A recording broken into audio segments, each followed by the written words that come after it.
Welcome back. This pay-per-view was actually better than I thought it was going to be. Really enjoyed it quite a bit. I've got the match times up here. One thing that wasn't match related that was revealed tonight, John Cena went out in front of a Toronto crowd and told them that his final year of wrestling is 2025. He turns 48 in April, and it obviously would be very difficult for him to be able to do at 48 what he was able to do at 28. So I respect John Cena for retiring at a time where it's probably best to retire. And no offense to guys who wrestle later in life like Ric Flair, Hulk Hogan, and these guys, but I think being willing to go out on your own terms, again before you're 50, I think that's nice. So all the best to John Cena, and we'll see what the plans are for next year. Sounds like it's going to be a few choice matches. You have to think probably a match with CM Punk, maybe Drew McIntyre, and Roman Reigns maybe. So we'll see what ends up happening and who he ends up with. They did uh, a press conference after. He was asked about Vince McMahon. Did not want to answer that question about Vince McMahon and what Vince meant to his career and everything. And I get it. Vince was a huge part of John Cena becoming John Cena. And so, yeah, it would be uncomfortable to have to talk about all the ugliness that's come out about Vince McMahon over the last couple of years. So the night started with Drew McIntyre winning the Money in the Bank, which as soon as he wins the Money in the Bank, and that match takes 16 minutes and 30 seconds, as soon as he wins it, you know he's cashing in, and you know CM Punk's screwing him over. You know that's coming. 100% that's coming. I feel, I mean, I understand that for tonight, for the angle, it made some sense. I kind of wish somebody else had got the Money in the Bank briefcase, though, because it is nice to see that used to elevate wrestlers. But again, when you look at the six wrestlers that were in the match, most of them are pretty good. Like I said, Jay doesn't really need it. I felt like Jay might win it, but Jay doesn't really need the Money in the Bank briefcase. So yeah, Drew wins there. And then the match that surprised me, I felt like Braun Breaker, with the winning streak they've had him on and how strong he's looked, that he'd run over Sami Zayn. He didn't. They did do a lot of the power spots for Braun Breaker. His moveset is so much like his dad's and his uncle's. Like, he is a Steiner. I find it so weird that his name's Braun Breaker, and we know that he's a Steiner. So I'm not sure why we don't just use his real name. It is one of those oddities, but Sami Zayn retains the title. So maybe Braun Breaker ends up going for a bigger title than the Intercontinental. My guess is, with the way they showed Braun Breaker seething at ringside after the match, my guess is that they'll have a rematch at SummerSlam, and I guess then Breaker goes over there. So we didn't have a title change hands tonight. So for people who might want to look at this event and say, well, it doesn't really mean anything, they'd be able to point to that. But there are some storylines that got furthered here. And in the next match, which was a title match between Damian Priest and Seth Rollins, Drew McIntyre comes out and cashes in. CM Punk predictably comes out, makes life miserable for Drew, beats him up with a chair for a while, and then hits him in the face with the belt, which means Damian is able to pin Drew, which screws over Seth Rollins. So Rollins, after the match, goes outside the ring, and he had some words for CM Punk as well. And this is where I love the storytelling, that the main feud is Drew McIntyre and CM Punk, but you can see they're setting up Seth Rollins to potentially have a feud with CM Punk. Damian Priest could have a feud with CM Punk, because Punk, he liked holding that belt. He did. He looked at that title. He likes that title. I could see him, going for another title run during this run of his with WWE. So I thought all of the storytelling in this was very well done. Again, the title doesn't change hands, but the story does advance. Drew McIntyre should be desperate for a win now over CM Punk. My guess is that at SummerSlam, Punk wins. That's my guess. And then Drew probably gets more dangerous after that. And then the women's ladder match, which might have been match of the night until the main event. The main event just told such a good story. But Tiffany Stratton winning the Money in the Bank, after she took that shot on the ladder, so she did the ladder spot where and she covers up, but when she's pulled into the ladder there, I think it was Zoe Stark that did it to her, I thought, that looked like it hurt. Although Zoe took a nasty bump onto a ladder too. Hopefully she's okay. Io Sky, who dropped her onto it, I think is fine. But yeah, these ladies likely bumps and bruises for them. I thought the women's ladder match was more entertaining than the men's, personally.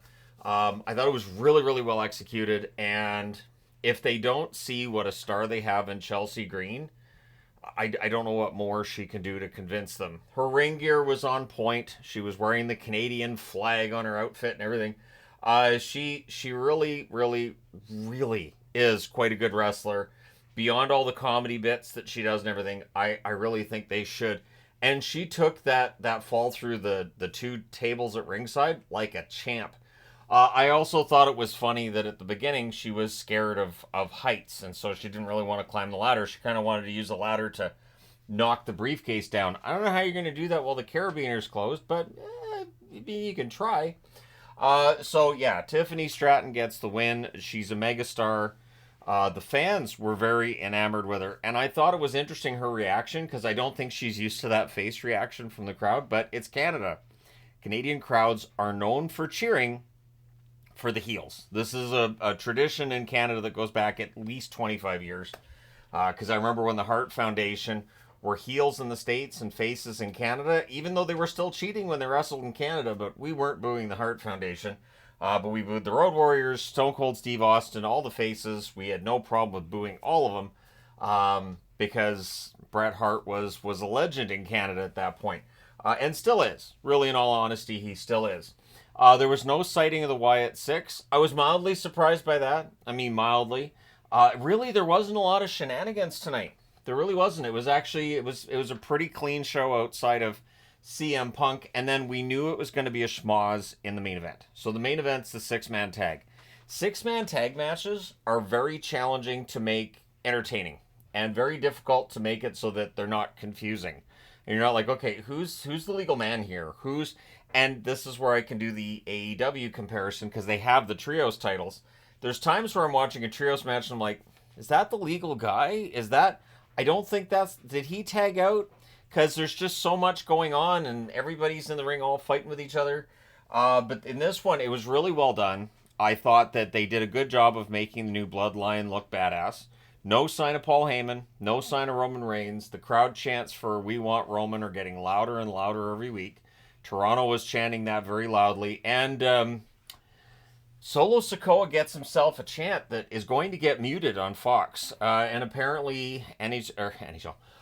Wrestlers, I'm so used to hockey. See, hockey right up there. But apparently, some of the talent, and I would imagine some of management too, getting frustrated with the fact that networks mute when the fans are all swearing in unison, which means you can't hear anything. And sometimes the screen goes black too. So it just makes it look like their broadcast is messed up. But Solo Sikoa, fans don't like him at all. I am very impressed with how much they hate Solo Sikoa. Jacob Fatu, clearly the one that can't be knocked out via headbutt, which is a Samoan staple going back to, I know when I watched, and I think before I watched, the Wild Samoans were like that too. You'd throw a headbutt at them, good luck. It doesn't work, and you're just going to make them mad. Haku is a good example of a wrestler that no-sold headbutts like crazy, and Jacob Fatu, clearly they're going with that. His head's a little more solid than others because Samoan. And Tama Tonga, I thought, did well too. Of the three wrestlers, he's the smallest. Tangaloa was also getting involved there. He took a nasty bump into that table. So he sacrificed himself to, save Solo Sikoa at a point at ringside. And the announce table, he smacked his head, and the back of his head into it. That looked like it legitimately hurt. So he might be a little bit woozy right now. But it was a great match. They win, the Bloodline, over Cody Rhodes, Kevin Owens, and Randy Orton. And importantly, Solo Sikoa gets the visible pinfall victory over Cody Rhodes. Meaning, for SummerSlam, it should be Solo Sikoa against Cody Rhodes. And then I would imagine that we see Roman Reigns come back. But keep in mind, the longer they wait to pull the trigger on bringing back Roman Reigns, the bigger that reaction's going to be. So, when you see Roman and Paul Heyman come out, the crowd's going to go absolutely bonkers. It's not going to matter where they are. And if it happens at SummerSlam, great.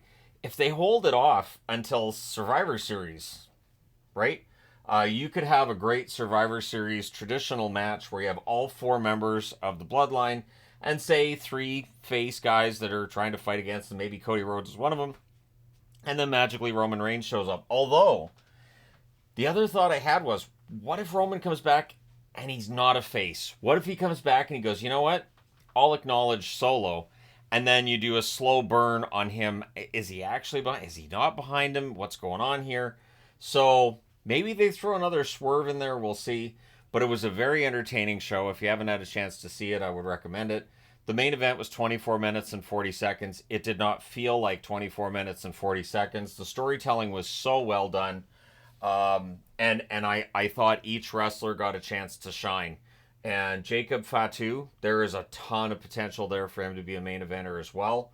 The one concern I'd have with the Bloodline members is the gimmick is that they're tough Samoan wrestlers, and it would be easy for one of them to get lost in the shuffle. And I was wondering that too, because we've seen groups before and factions before, and usually there's one or two that just sort of, they're there, they're good, they're whatever, but when the faction breaks up, maybe they're not as successful as the others. So we'll see how it all unravels eventually.